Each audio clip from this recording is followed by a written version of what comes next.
नमस्कार, मैं हूं संदीप चौधरी। आज सबसे बड़ा सवाल में बात देश के राजनीतिक लिहाज से सबसे बड़े सूबे उत्तर प्रदेश की बात हम करने वाले हैं।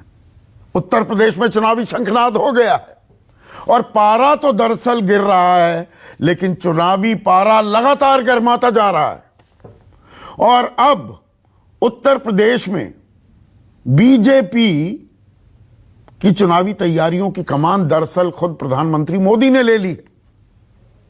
कल प्रधानमंत्री मोदी बलरामपुर पहुंचने वाले हैं, उत्तर प्रदेश के बलरामपुर, और वहां पर सरयू नहर राष्ट्रीय परियोजना का उद्घाटन किया जाएगा। 9,800 करोड़ की लागत है और इस इलाके में पानी मिलेगा सिंचाई के लिए, लोगों को पीने के लिए पानी मिलेगा। पर आप कहेंगे ये तो होता रहता है, प्रधानमंत्री जाते हैं, उद्घाटन करते हैं। आपको थोड़ा नजर डालनी पड़ेगी। मैं अक्टूबर से ही, प्रधानमंत्री सांसद हैं काशी से, बनारस से, उत्तर प्रदेश के प्रतिनिधि हैं, तो उत्तर प्रदेश में जोर तो लगाएंगे। बिहार में भी जोर लगाया, पश्चिम बंगाल में भी जोर लगाया, जहां विधानसभा चुनाव होते हैं। प्रधानमंत्री मोदी कभी रिलक्टेंट स्पीकर नहीं होते, फ्रंट फुट पर खेलते हैं। अटल बिहारी वाजपेयी की तरह नहीं कि 2-3 रैली कर ली पूरे चुनाव में, और वो भी काफी मान मनव्वल के बाद। प्रधानमंत्री मोदी अगुवाई करते हैं। अब देखिए, 5 अक्टूबर को लखनऊ में थे प्रधानमंत्री। पिछले 2 महीने का लेखा जोखा आपके सामने पेश कर रहा हूं। 4,737 करोड़ की 75 परियोजनाओं का उद्घाटन किया। और ये चुनाव से पहले ये शगल भी होता है, चुनाव से पहले बहुत फीते कटते हैं, बहुत उद्घाटन, बहुत शिलान्यास होते हैं। 20 अक्टूबर को कुशीनगर में एयरपोर्ट और मेडिकल कॉलेज दिए गए। 25 अक्टूबर को सिद्धार्थनगर में 9 जिलों में मेडिकल कॉलेज का ऐलान किया गया। 25 अक्टूबर को ही वाराणसी में 5,189 करोड़ की परियोजनाओं की घोषणा की गई। 16 नवंबर को सुल्तानपुर में पूर्वांचल एक्सप्रेसवे का उद्घाटन हुआ। 19 नवंबर को झांसी में थे, महोबा में थे प्रधानमंत्री। 3,425 करोड़ रुपए की परियोजनाओं की अनाउंसमेंट की गई। 25 नवंबर को ग्रेटर नोएडा, यहीं से सटा हुआ, जेवर एयरपोर्ट का, अंतर्राष्ट्रीय हवाई अड्डे का शिलान्यास किया गया। 7 दिसंबर को वो गोरखपुर में थे, अब कल बलरामपुर में। और 13 दिसंबर से 23 दिसंबर के बीच 3 दफा प्रधानमंत्री काशी में होने वाले हैं, अपने संसदीय क्षेत्र में होने वाले हैं। और पूरा लाव लश्कर उतरेगा काशी में 13 तारीख को। सभी मुख्यमंत्री, बीजेपी की सरकारों के सभी पदाधिकारी, सभी महासचिव, तमाम लोग, ब्रेनस्टॉर्मिंग होने वाली है काशी में, बनारस में। और योगी आदित्यनाथ और अमित शाह को भी जोड़ दें। अमित शाह अब बीजेपी के राष्ट्रीय अध्यक्ष नहीं हैं, लेकिन रणनीतिकार वही बनकर आगे निकल कर आ रहे हैं। 20 अक्टूबर को कुशीनगर, 22 अक्टूबर को गौतम बुद्ध नगर, 25 अक्टूबर सिद्धार्थनगर, 25 अक्टूबर वाराणसी, 8 नवंबर शामली, 13 नवंबर आजमगढ़, 16 नवंबर सुल्तानपुर, 19 नवंबर झांसी महोबा, मैंने आपको बताया पहले, 25 नवंबर गौतम बुद्ध नगर, 2 दिसंबर सहारनपुर। और एक बात तो साफ कर दी है, खुद अमित शाह ने साफ की कि 2022 में लोगों से वो कह रहे हैं योगी आदित्यनाथ को मुख्यमंत्री बनाओ, ताकि प्रधानमंत्री मोदी 2024 में फिर से प्रधानमंत्री बन सकें।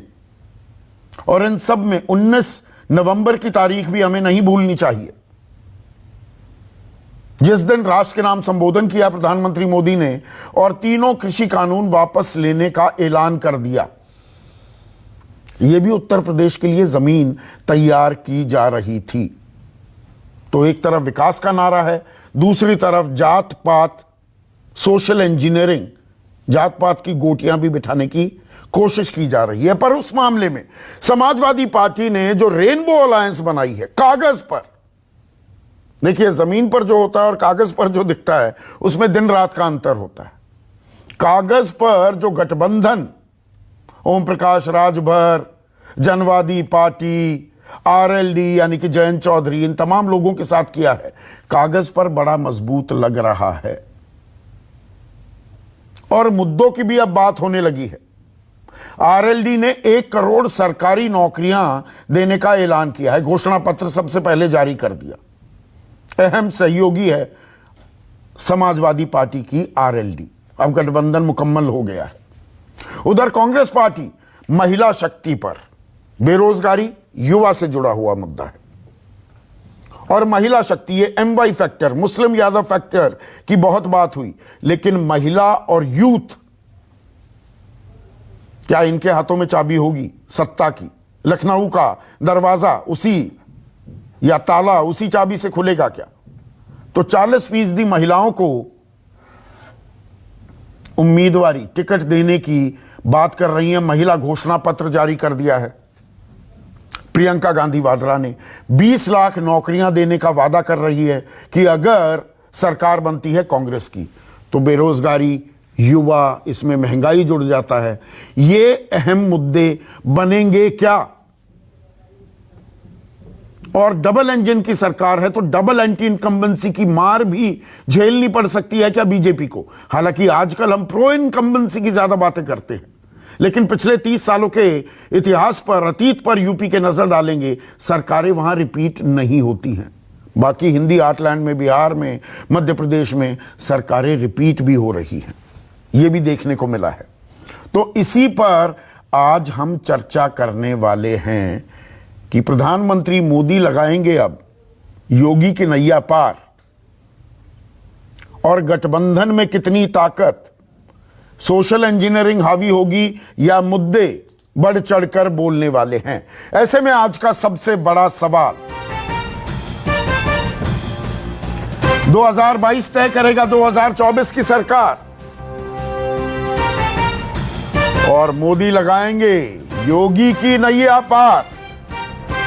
चर्चा में मेरे साथ बीजेपी की तरफ से महेश वर्मा, कांग्रेस की राष्ट्रीय प्रवक्ता रागिनी नायक, समाजवादी पार्टी के राष्ट्रीय प्रवक्ता घनश्याम तिवारी, वरिष्ठ पत्रकार विनोद अग्निहोत्री, उत्तर प्रदेश की नब्ज जानते हैं, टटोलते रहते हैं, और मेरे सहयोगी सुकेश रंजन स्टूडियो में मेरे साथ जुड़ चुके हैं।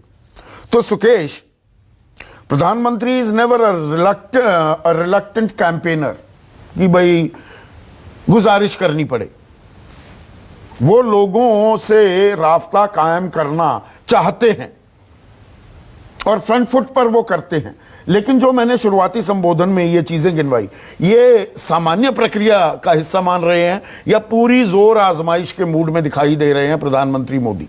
ये सामान्य प्रक्रिया तो नहीं है, क्योंकि ये सामान्य चुनाव भी नहीं है। 2022 का चुनाव, हम at the risk of repeating फिर से कहता हूं कि 2022-2024 को शेप करेगा, ये सब लोग जानते हैं। प्रधानमंत्री वाराणसी से सांसद हैं तो उनकी जिम्मेदारी और बढ़ जाती है, और 2022 के चुनाव के बाद कुछ और राज्यों में चुनाव होंगे, लेकिन यूपी जैसा बड़ा राज्य कोई नहीं है जो एक रास्ता दिखाएगा कि हम किस तरफ जा रहे हैं। तो ऐसे में जो प्रधानमंत्री who Leeds from the front, आपने शुरुआती संबोधन में कहा, और कई वरिष्ठ नेताओं से जब मेरी बातचीत होती है तो वो अटल जी और मोदी, नरेंद्र मोदी की जब तुलना होती है तो हमेशा कहते हैं कि Atal ji was a bit reluctant.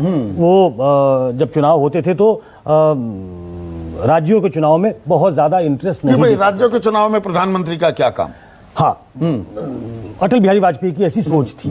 Narendra Modi हमेशा सबसे ज्यादा रैली करने वालों में होते हैं, क्योंकि उनकी मांग सबसे ज्यादा है, उनकी पहुंच भी सबसे ज्यादा है, उनकी एक्सेप्टेबिलिटी भी ज्यादा है, और ट्रैक्शन जो है, जो आपने बात की, तो ये ध्यान रखिए कि नरेंद्र मोदी की ट्रैक्शन महिलाओं में सबसे ज्यादा है, उनकी बेनिफिशियरी में जो ट्रैक्शन है वो सबसे ज्यादा है, और ये एक ऐसा चंक है जो कास्ट, क्रीड, रिलीजन को के बाउंड्रीज को तोड़ देता है, और प्रधानमंत्री अपनी स्ट्रेंथ समझते हैं।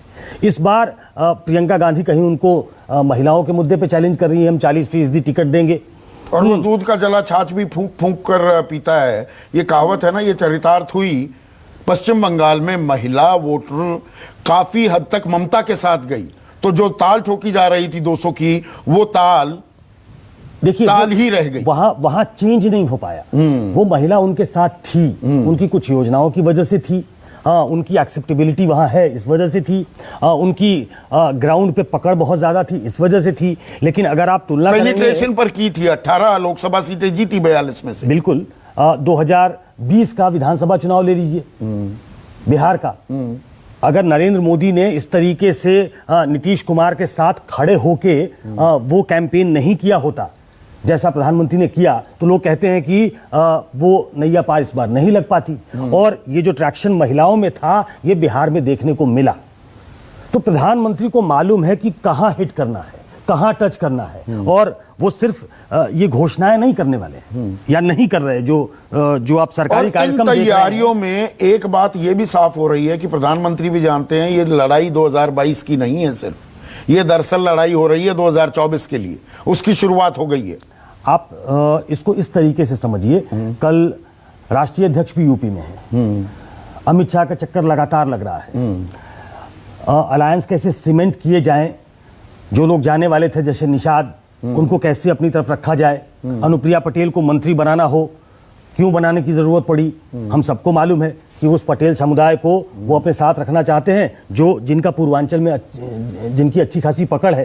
तो प्रधानमंत्री सिर्फ एज प्राइम मिनिस्टर लीड नहीं करते हैं, प्राइम मिनिस्टर एक पॉलिटिकल पार्टी बीजेपी के सबसे बड़े नेता के तौर पे रणनीति भी बनाते हैं, उसको एग्जीक्यूट करने का जिम्मा अलग अलग लोगों के पास होता है। लेकिन प्रधानमंत्री को इन तमाम इलाकों की नब्ज पता है कि उत्तर प्रदेश में चुनाव कैसे होंगे, और उनके जो सबसे बड़े लेफ्टिनेंट है अमित शाह को उन्होंने फिर से इस काम पे लगाया है। बिल्कुल, अमित शाह ही सब कुछ डी फैक्टो बीजेपी अध्यक्ष की भूमिका निभा रहे हैं, अगर मैं ये कहूं गलत कह रहा हूं? नहीं, देखिए बीजेपी में डी फैक्टो अध्यक्ष तो होता नहीं है। नहीं, मैं कह रहा हूं डी फैक्टो भूमिका में आ गए, डी जोरे तो है नहीं, वो तो जेपी नड्डा है। देखिए उत्तर प्रदेश के चुनाव की कमान अमित शाह संभाल रहे हैं, यहां तक मैं नेकआउट करके कह सकता हूं। वो अध्यक्ष की भूमिका में है कि नहीं, वो बहुत पावरफुल है। वो जो दो लोग देश में सबसे पावरफुल बताए जाते हैं उनमें है, पार्टी में जो सबसे पावरफुल बताए जाते हैं उनमें है। तो प्रधानमंत्री ने उनको भी काम पे लगा रखा है।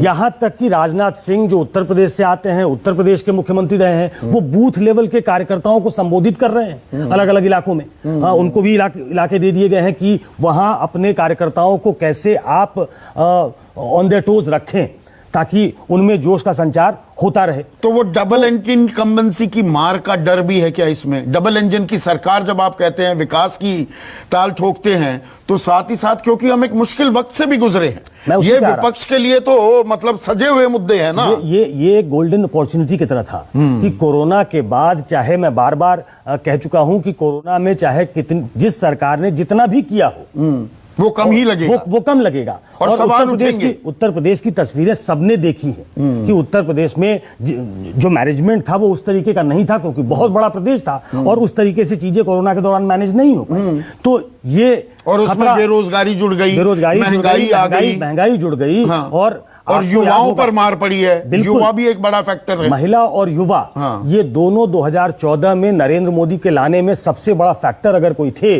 दो वर्ग, तो वो महिला और युवा थे। और उन महिलाओं को बांध के रखना, उन युवाओं को अपने साथ जोड़ के रखना इन विषम परिस्थितियों में चूंकि चैलेंजिंग है, इसलिए जोर ज्यादा लगाया जा रहा है। तो विनोद अग्निहोत्री, और इसमें देखिए सोशल इंजीनियरिंग की भी बात आती है। अब योगी आदित्यनाथ वो महंत हैं, जात पात में वो विश्वास नहीं रखते हैं, लेकिन जो एक आरोप उन पर लगता है कि भाई ठाकुरवाद फैला हुआ है वहां पर, तो एक तरफ एक अगड़ा चेहरा, और प्रधानमंत्री उन्होंने तो अपनी जाति भी बताई थी ना कि पिछड़े वर्ग, तो अगड़े पिछड़े को जोड़ने की कोशिश है, इसलिए अपने सामान्य तौर तरीकों से ज्यादा सक्रिय दिख रहे हैं प्रधानमंत्री मोदी। देखिए, प्रधानमंत्री मोदी तो हमेशा सक्रिय रहते हैं, अति सक्रिय है वो।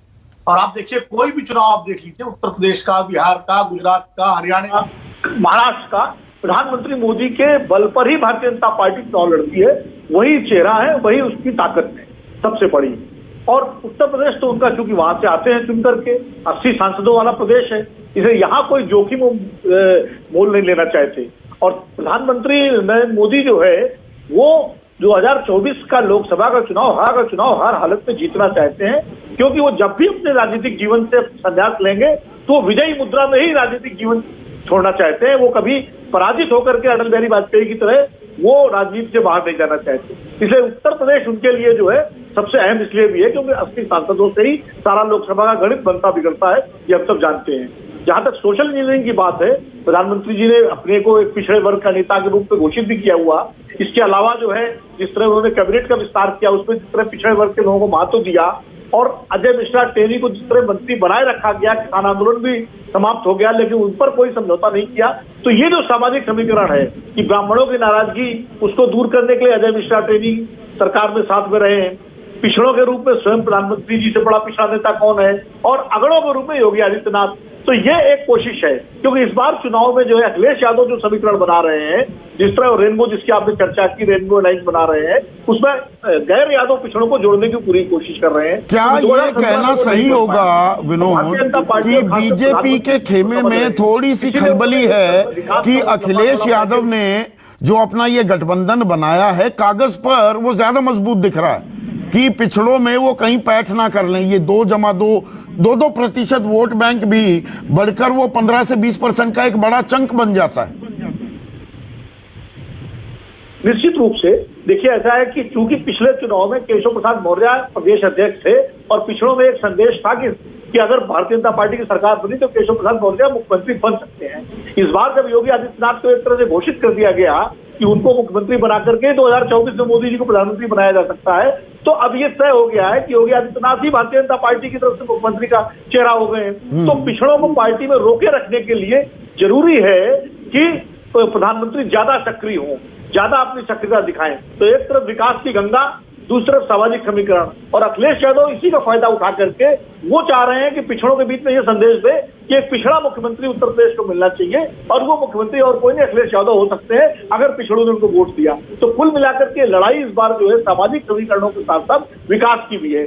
और विकास के मामले में आप जानते हैं कि कांग्रेस पार्टी ने जो एक एजेंडा तय किया है अपना महिला कार्ड के अलावा युवा कार्ड जिससे मुहैया की बात कर रहे हैं, क्योंकि उनके पास अब देने के लिए तो और कुछ नहीं है, इसलिए मुद्दों को ही आगे लाने की बात है कांग्रेस पार्टी के पास। पिछले 30 साल से सत्ता से बाहर है और अखिलेश यादव ने अपने विकास कार्यों को गिनाने के साथ साथ जो पिछड़ों का रेनबो बनाने की कोशिश की है। अब जिस तरह जयंत को जो है वो उतनी सीटें देने की बात हो रही जितनी लोग सोच नहीं रहे थे, यानी 35, 36 या 38 सीटों की बात लगभग तय हो चुकी है। वो जो सुकेश कह रहे थे ना, I am speaking my neck out, 38 सीटों पर बन गया है गठबंधन।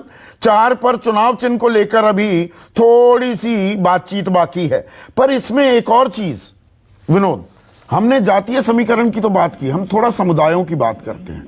किसान एक बड़ा मुद्दा है, किसानी मुद्दा। अब कल चले जाएंगे वापस, किसान अपने घर वापसी कर देंगे, अपना तंबू वगैरह समेट लेंगे। लेकिन क्या इस किसान आंदोलन के चलते होने वाले नुकसान का अंदेशा हुआ? इसीलिए 19 तारीख को प्रधानमंत्री मोदी ने जो घोषणा की वो यूपी पर नजर करके, मैं पंजाब का नाम ही नहीं ले रहा हूं, पंजाब में कोई ज्यादा वक्त है नहीं बीजेपी का, वो यूपी के लिए गया फैसला था। और अब खबरें जो आ रही हैं कि अमित शाह को पहले ही सक्रिय कर दिया गया था नवंबर की शुरुआत में ही कि एट एनी कॉस्ट, किसी भी कीमत पर यह आंदोलन की अब वापसी होनी चाहिए। तो उसको भी हम यूपी की तैयारी से जोड़कर देखें क्या? मैं संदीप जी बिल्कुल सहमत हूं आपसे। मेरा भी मानना यही है कि जो तीनों कृषि कानून वापस लेने का फैसला और किसानों की तमाम मांगे माने जाने का फैसला जो सरकार ने किया है एक तरफा तरीके से, एक तरह से पीछे हट करके, तो वो उत्तर प्रदेश को ध्यान में रखकर किया गया है। उसमें पंजाब और उत्तराखंड उतना बड़ा फैक्टर नहीं है, इतना बड़ा फैक्टर उत्तर प्रदेश है। और चूंकि पश्चिमी उत्तर प्रदेश में किसान आंदोलन के कारण भारतीय जनता पार्टी को अपनी जमीन खिसकती हुई नजर आ रही थी, तो पूरब में प्रधानमंत्री जी ज्यादा ध्यान दे रहे थे और पश्चिम में भारतीय जनता पार्टी के नेता गांव में नहीं जा पा रहे थे। इसलिए ये फैसला लेकर के एक गुंजाइश बनाई गई है कि कम से कम भाजपा के नेता गांवों में जाकर के लोगों को समझाने की कोशिश करेंगे। और उसी कड़ी में विनोद, उसी कड़ी में बलरामपुर जो जा रहे हैं प्रधानमंत्री और सरयू नहर राष्ट्रीय परियोजना का जो उद्घाटन किया जाएगा, इसमें 9 जिले हैं जिनको लाभ मिलने वाला है और 30 लाख किसान हैं। बहराइच, श्रावस्ती, बलरामपुर, गोंडा, सिद्धार्थनगर, बस्ती, संत कबीर नगर, गोरखपुर और महाराजगंज। तो ये परियोजना तो पहले भी आ सकती थी। अब जो किया जा रहा है कि किसानों को यह बताया जा रहा है हम आपके साथ हैं।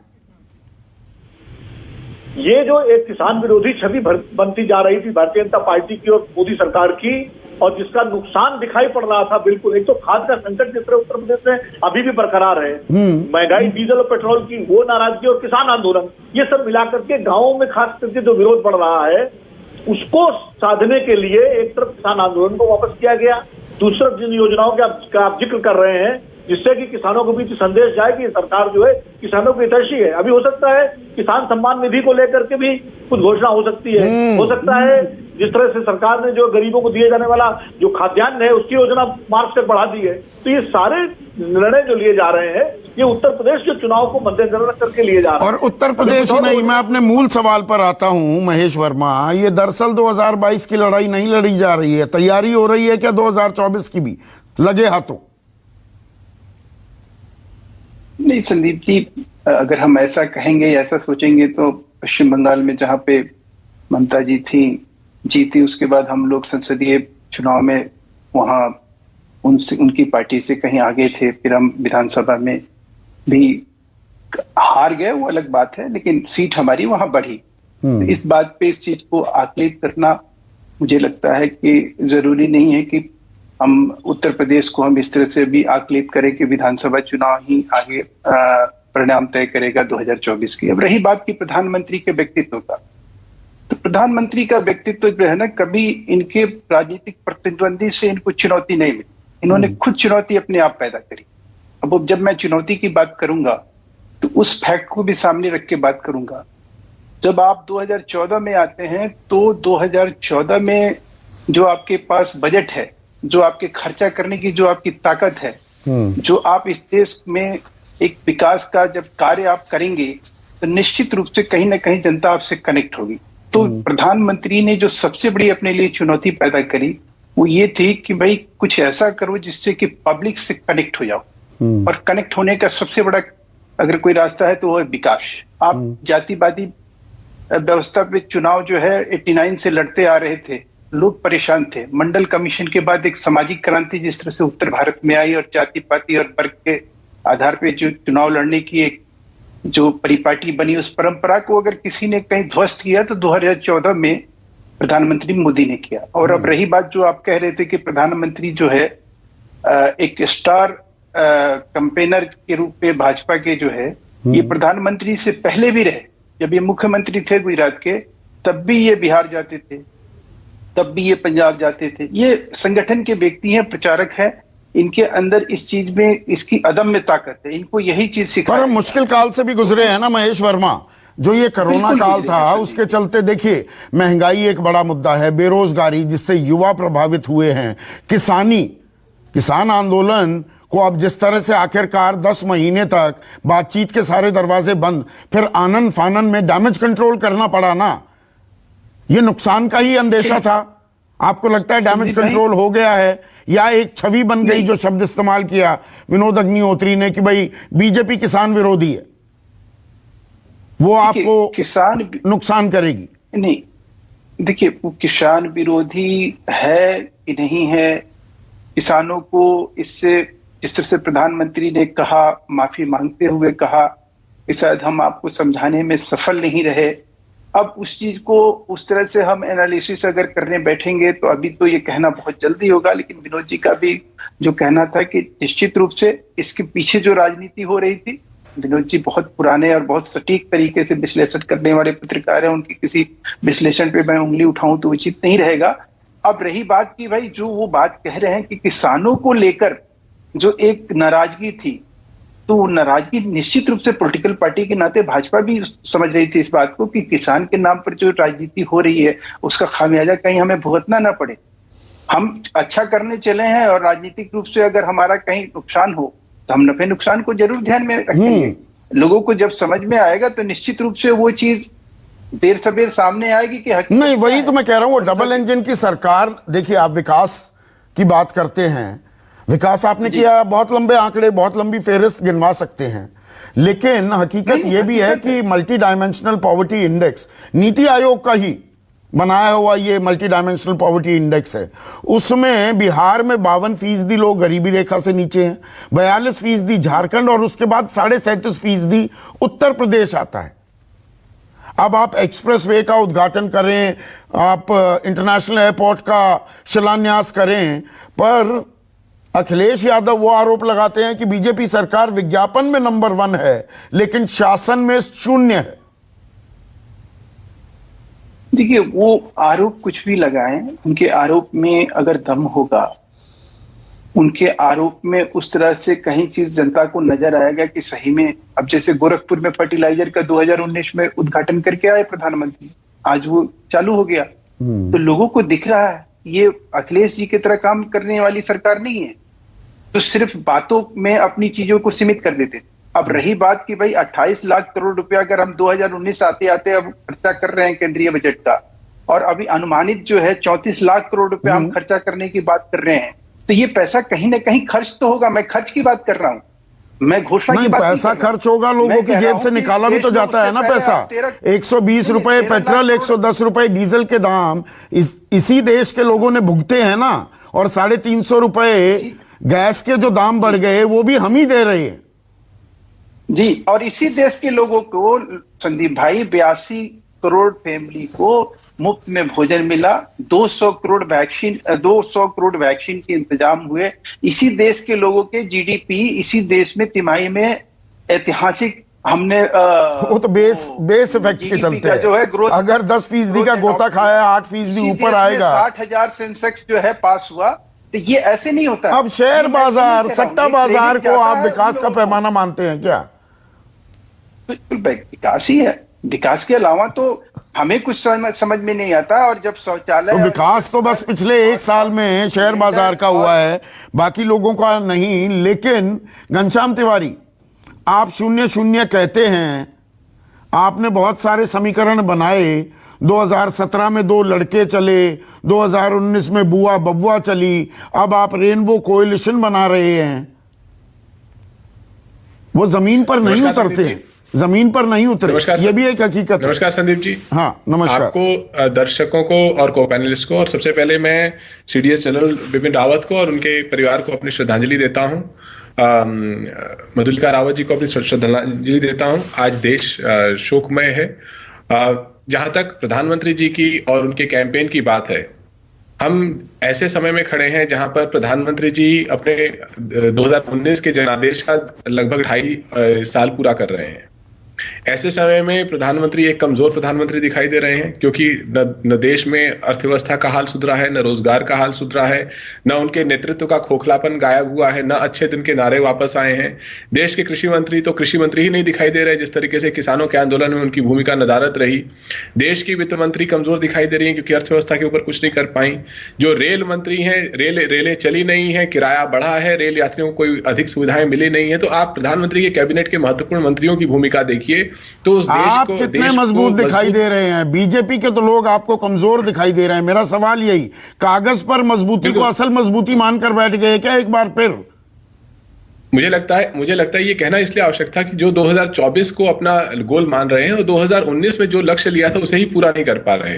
और भारतीय जनता पार्टी ने जिस तरीके से अपने अभियान को आमूलचूल बदल दिया, पिछले 6 महीने से कह रहे थे अब की बार योगी सरकार, अब कहने लगे हैं कि 2024 में मोदी जी को जिताना है तो 2022 में बीजेपी को जिताओ। ये क्यों बदला? क्योंकि हम मजबूत हैं। हम क्यों मजबूत हैं? क्योंकि जनता मजबूत है। जनता क्यों मजबूत है? क्योंकि उसके मुद्दे मजबूत हैं। मुद्दे क्यों मजबूत है? क्योंकि एक आतताई सरकार जो सिर्फ प्रोपेगेंडा करती है, वो उत्तर प्रदेश में 4.5 साल से कायम है, न रोजगार की बात करती है, न महंगाई की बात करती है। तो जब जनता बिना सरकारी लाग लश्कर के, जब प्रधानमंत्री किसी कार्यक्रम में जाते हैं तो टैक्स पेयर का पैसा खर्च करते हैं, प्रचार करते हैं अखबारों में, परिवहन की बसें यूज होती हैं, तब भी सीटें खाली रह जाती हैं। हम जब अखिलेश यादव जी किसी कार्यक्रम में जाते हैं तो आप जिस तरीके से देखते हैं कि जिस तरीके से उत्तर प्रदेश की जनता उमड़ती है, वो कहती है कि इस आतताई सरकार को, जो पाखंडी सरकार, इसको हटाना है। सरकार को आतताई बता रहे हैं प्रधानमंत्री। आपकी पार्टी को और लाल टोपी आज आपने लगा रखी है, वो तो कहते हैं लाल टोपी का मतलब है लाल बत्ती। सत्ता के आप भूखे हैं, आतंकवादियों पर मेहरबानी दिखाते हैं, ये प्रधानमंत्री ने आरोप लगाए हैं। प्रधानमंत्री के झूठों का सिलसिला मुझे लगता है कि भारतीय जनता पार्टी के इतिहास से भी बड़ा हो चुका है। और जहां तक प्रधानमंत्री जी का लाल बत्ती और लाल टोपी की बात है, आज उत्तर प्रदेश में जिस तरीके से हर रोज पुलिस के अत्याचार की वीडियोज आते हैं, एक बाप के ऊपर पुलिस का दरोगा कानपुर में लाठी बरसाता रहा जब उसकी बेटी उसके गोद में थी। एक मंत्री उनका है जिसके ऊपर आरोप है कि वो अपने बेटे को बचाता रहा, जो कि किसानों को रौंद गया। तो प्रधानमंत्री स्वयं जब इस तरह के लोगों के साथ खड़े हैं, उनकी सरकार इस तरह की पुलिस के साथ खड़ी है जिसके ऊपर हत्या के आरोप लग जाते हैं, अत्याचार के आरोप लग जाते हैं, और जिनके मंत्री केशव प्रसाद मौर्य दिन रात कहते हैं कि कौन कैसे गुंडई करता है, जो खाकी वर्दी को गुंडई सिखा रहे हैं वो बता रहे हैं कौन किस कपड़े में गुंडई करता है। प्रधानमंत्री को किसी दिन सीए के प्रोटेस्ट में लगा कि पोशाक से लोगों को पहचानना चाहिए, आज उनको उस लाल टोपी से दिक्कत हो रही है जो लाल टोपी जनता के इस समय के भारतीय जनता पार्टी के विरोध की पहचान बन गई है। इसलिए दिक्कत हो रही है कि जयप्रकाश नारायण ने जब बिगुल बजाया था तो इसी लाल टोपी को अपनाया था। इसलिए दिक्कत हो रही है कि जब पिछड़ों को एक साथ लोहिया ने किया था तो इसी लाल टोपी को अपनाया था। और जब मुलायम सिंह यादव जी के नेतृत्व में समाजवादी पार्टी ने भारतीय जनता पार्टी के प्रोपेगेंडा को जब हराया है, लाल टोपी उसका निशान बना है। मुद्दे कहां हैं पर? मुद्दे तो तश्तरी पर सजे पड़े हैं। आपके लिए मुद्दा जिन्ना हो जाता है कि जिन्ना ने वो एक बहुत बड़े स्वतंत्रता सेनानी थे, आप ही के सहयोगी कहते हैं वो प्रधानमंत्री होते तो देश का बंटवारा ना होता। महंगाई, बेरोजगारी, इनकी गूंज आपकी रैलियों में, आपके विजय रथ यात्राओं में वो कम सुनाई देती है। मुझे लगता है कि इनकी गूंज ही दिखाई देती है, क्योंकि वो जो इनकी जो गूंज है वो उन लोगों में है जो जनता इस रैली में आ रही है। ये भाड़े पर सरकारी बसों में लाए हुए लोग नहीं है जो प्रधानमंत्री के खोखले भाषण सुन के चले जाएंगे।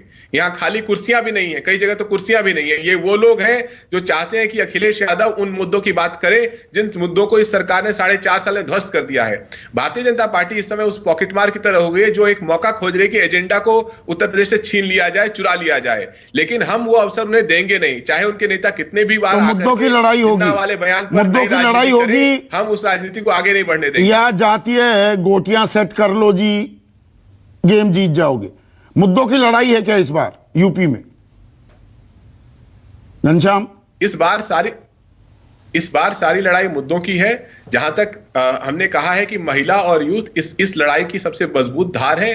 जो पार्टी देश को अच्छा और उत्तर प्रदेश को अच्छा वर्तमान नहीं दे सकती, युवाओं को अच्छा भविष्य नहीं दे सकती, वही इतिहास में गोते लगा करके आपके अंदर नफरत जगाएगी। तो आप भी एमवाई फैक्टर की बात करने लगे, मुस्लिम यादव नहीं, महिला यूथ।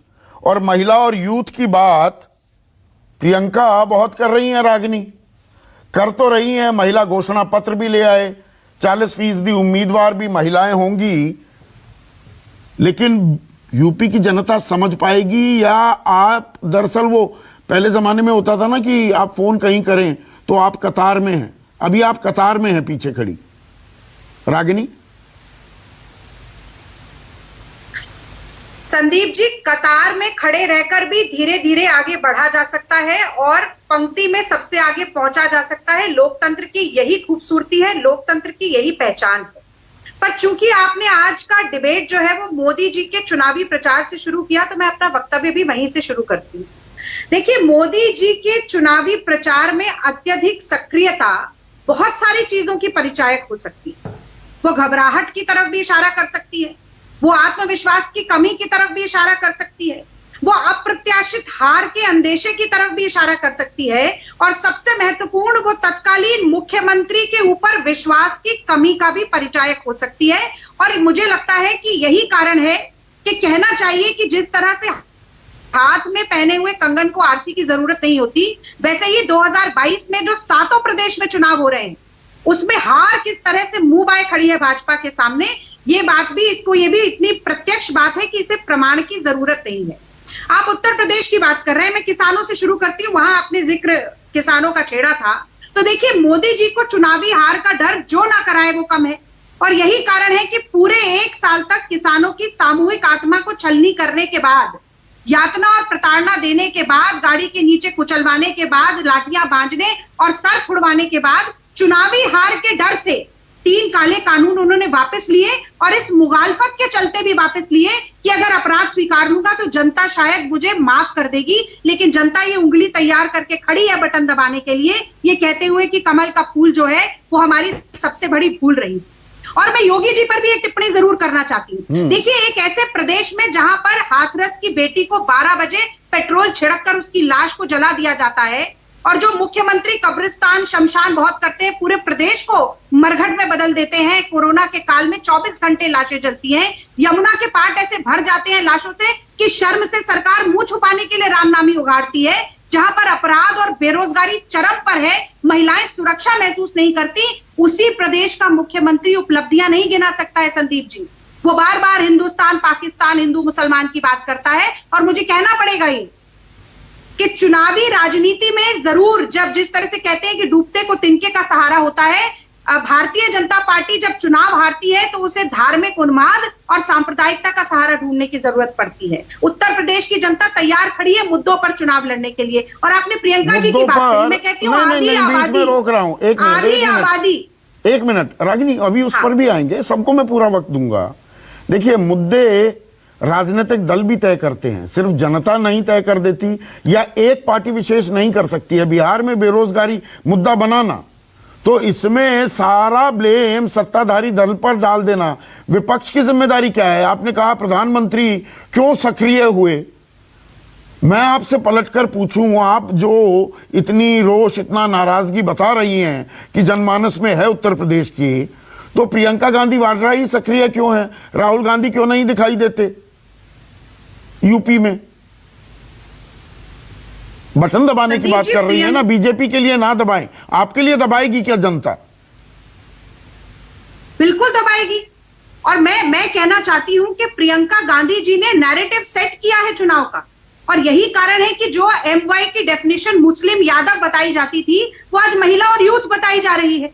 और इसलिए क्योंकि इस देश की आधी आबादी को सक्रिय करके, सचेत करके ये बताना कि चुनावी सहभागिता बहुत जरूरी है, राजनीति में आपका पार्टिसिपेशन बहुत जरूरी है, और हम आपको वो माध्यम देंगे, देश की, प्रदेश की निर्णय प्रणाली से जोड़ेंगे। ये असली सशक्तिकरण है महिलाओं का। तो आपका बड़ा दुश्मन कौन है उत्तर प्रदेश में? और यूथ, रागिनी, अगर एक मिनट संदीप जी, लाइन पूरी कर लेने दीजिए। अगर सही रूप से जागृत होता है, अपने अधिकारों को समझता है, तो वो सबसे पहले जो एक निराशा थी, वो आक्रोश में बदलती हुई जरूर नजर आएगी। और मैं तो कह रही हूं कि आज ज्यादातर चैनल प्रियंका गांधी के सारी रैली को दिखाने में, उनके प्रेस कॉन्फ्रेंस को दिखाने के लिए, उनके घोषणा पत्र के बारे में चर्चा करने के लिए इसीलिए मजबूर हैं क्योंकि ऊंट करवट बदल रहा है। इसका एहसास अब मीडिया को भी धीरे धीरे हो रहा है। और जब जनता जागती है ना संदीप जी, तो जाति धर्म की सारी, मैं समझती हूँ, बेड़ियों को तोड़कर आगे बढ़ती है। हमने अपने ही देश में कई उदाहरण इसके देखे हैं। और मैं दूसरे दल का उदाहरण देकर आपको बताऊंगी, अरविंद केजरीवाल और आम आदमी पार्टी, हम हारे थे उसमें, लेकिन उस वक्त अगर कोई जनता 63 सीटें देने का निर्णय लेती है, तो वो जाति धर्म को भूल जाती है, वो आगे बढ़ जाती है। और मुझे लगता है कि उत्तर प्रदेश में लोगों के धैर्य का बांध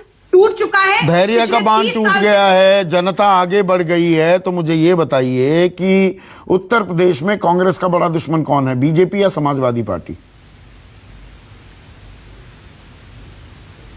उत्तर प्रदेश में जो सरकार है, निरंकुश सरकार है, जो सरकार, जैसा कि घनश्याम तिवारी ने भी कहा, आतताई है, जनमुखी मुद्दों से पूरी तरह से विमुख है, जो बगल में बाहुबली को खड़ा करके दूरबीन से बाहुबली ढूंढने का काम करती है, जो झूठ, प्रपंच और सांप्रदायिकता की राजनीति करती है, जिसको बेरोजगारी और महिला सुरक्षा और महंगाई जिसके लिए कोई मुद्दा नहीं है, किसानों के फसल और नस्ल को बर्बाद करने पर जो पूरी तरीके से आतुर हो चुकी है, वो सरकार, मुझे लगता है उसको बदलने का समय आ गया है। ये दुश्मनी की बात नहीं है। नहीं, मैं सवाल इसलिए पूछ रहा हूं, अखिलेश यादव कहते हैं, अखिलेश यादव ने आप पर तंज कसा है, उसको हटाने की बात। जब निशाना साधा प्रियंका गांधी वाड्रा ने अखिलेश पर, तो अखिलेश ने कहा इनकी तो एक भी सीट नहीं आने वाली।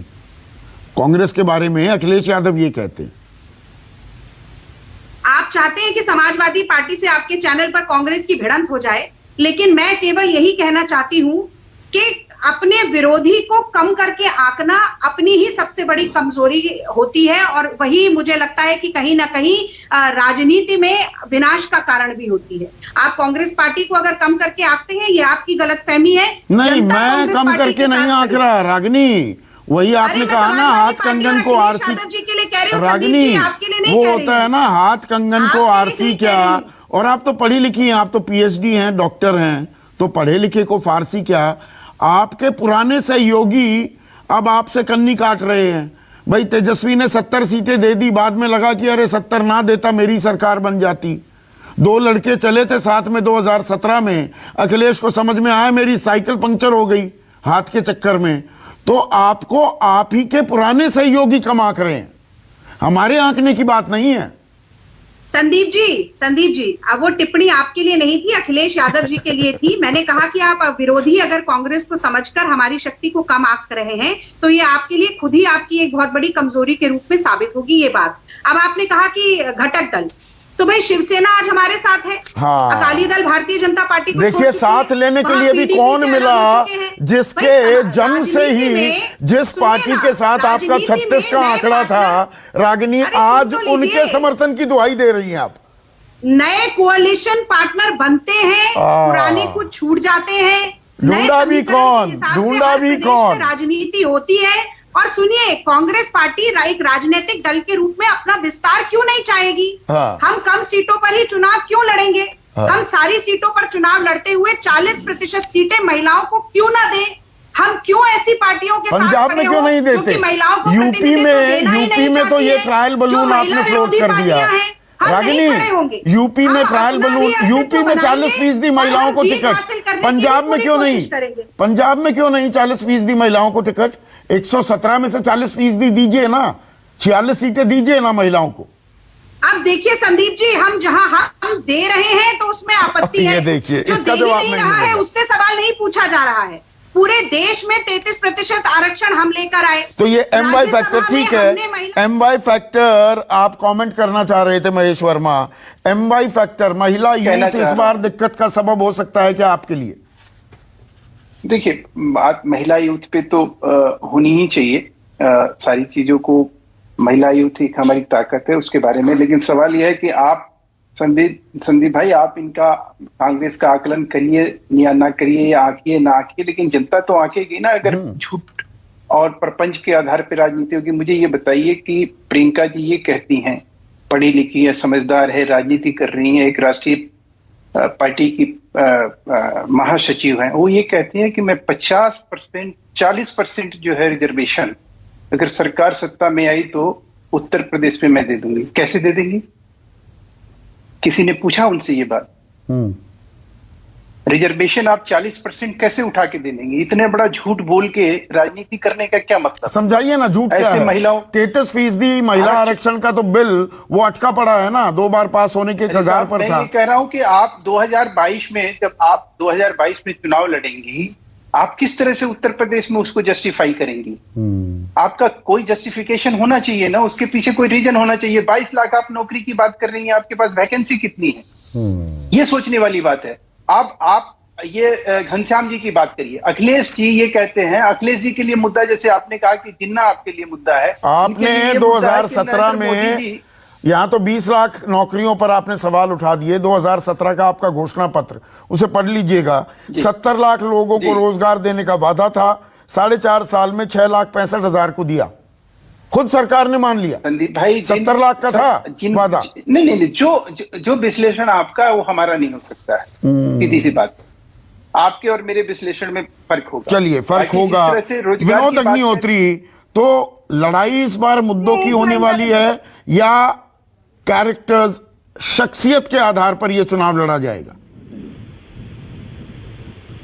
देखिए, चुनाव में मुद्दों का भी महत्व होता है और जो शख्सियतें हैं उनका भी महत्व होता है, लेकिन मैं बार बार कह रहा हूं, घूम फिर करके चुनाव आखिर में आते आते सामाजिक ध्रुवीकरण की ओर बढ़ेगा।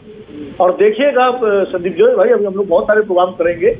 जनवरी में जब चुनाव, जनवरी फरवरी में चुनाव घोषणा जब भी होगी, उसके बाद आप देखिएगा कि सारी कवायद, ये विकास के नारे और मुद्दे ये एक तरफ रह जाएंगे और सारी कवायद सामाजिक और सांप्रदायिक ध्रुवीकरण की ओर बढ़ेगी और चुनाव धीरे धीरे उसको पोलराइज करने की कोशिश ये देखिए, बहुत वरिष्ठ पत्रकार है विनोद भाई, और टिप्पणी पर इसको अन्यथा ना लीजिएगा, पर इसमें थोड़ी सी नकारात्मकता की भी बू आती है कि नहीं, घूम फिर कर जाती ही डिसाइड करेगी। बिहार में ऐसा नहीं हुआ था पिछली बार। हमने ऐसे चुनाव भी देखे हैं कि मुद्दे हावी हो जाते हैं और ये समीकरण वो कागज पर दबे रह जाते हैं। देखिए, राजनीति जो है ना, ये डिफरेंट बॉल गेम है। इसमें मुद्दे भी होंगे और रेनबो कोलिशन भी होगा। वो आज की तारीख की हकीकत है कि वो कोलिशन आपको बनाना पड़ेगा। आपने पंजाब का जिक्र किया, रागनी से कर रहे थे आप। पंजाब में उन्होंने एक दलित सीएम बनाया है और उसको मास्टर स्ट्रोक बताया गया। और आज चन्नी के बल पे वो पंजाब में दोबारा वापस आना चाहते हैं। चन्नी कहीं पिक्चर में नहीं थे। चन्नी पिक्चर में इसलिए आए क्योंकि वो पंजाब को पहला दलित मुख्यमंत्री देना चाहते थे। यूपी में different horses for different causes. UP में दिक्कत यह है कि जो प्लेटर पे सजे हुए अलग अलग वर्ग हैं, उसको बीजेपी ने, समाजवादी पार्टी ने और बसपा ने अपने अपने लिए छांट लिया है। तो वैसे में एक रेनबो कोलिशन की जगह एक बड़े मुद्दे को सामने खड़ा करना कि हम महिलाओं की बात करेंगे, हम युवाओं की बात करेंगे। मैं पहले भी कह चुका हूं कि कांग्रेस वहां लड़ाई आने वाले दिनों की लड़ रही है। वो अपने संगठन को मजबूत करके, पार्टी को मजबूत करके सबसे बड़े फोर कॉर्नर फाइट सत्ताधारी दल को फायदा देगी, एंटी इनकम्बेंसी 3 जगह बढ़ जाएगी, या पलट भी सकता है, खेल भी सके। ये पलट भी सकता है। जिस तरीके से जिन्ना का बयान आया है वो फौपा नहीं था। मुझे लगता है कि वो मुस्लिम वोटों के ध्रुवीकरण के लिए था, और जो बाकी दल वोट लेंगे हो सकता है कि वो बीजेपी के वोट में से इनमारी करें। तो ये कैलकुलेटेड गेम की तरह मुझे लगता है। तो बहुत ही दिलचस्प लड़ाई लड़ी जा रही है। लड़ाई शब्द मैं इस्तेमाल कर रहा हूं उत्तर प्रदेश में, और ये लड़ाई मैं फिर दोहरा रहा हूं 2022 मात्र के लिए नहीं है, तैयारियां 2024 की शुरू हो चुकी हैं। तो उत्तर प्रदेश, लखनऊ की गद्दी से दिल्ली की गद्दी का रास्ता, ये हम अगले 2.5 साल इस पर चर्चा करने वाले हैं। आज के लिए बस इतना ही। नमस्कार।